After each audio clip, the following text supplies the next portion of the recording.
Sebagai orang tua, sudah pasti Zaskia dan Irwansyah ingin memberikan hal yang terbaik. Di sisi lain, keduanya juga khawatir terjadi sesuatu pada anak pertama mereka. Begitulah yang dirasakan oleh Irwansyah. Bahkan ia mengaku sering merasa khawatir pada hal kecil.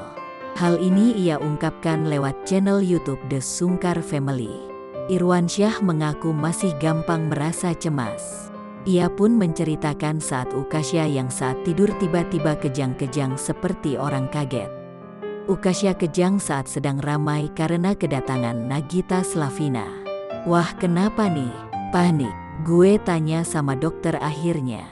"Dok, itu kenapa anak begini-begini?" katanya, Minggu tanggal 18 April tahun 2021.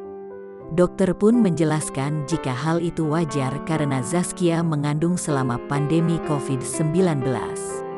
Jadi jarang mendapatkan kunjungan orang-orang atau berada di tengah keramaian.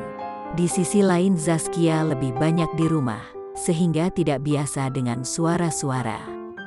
"Cuma begitu doang udah panik, apalagi jatuh," katanya lagi.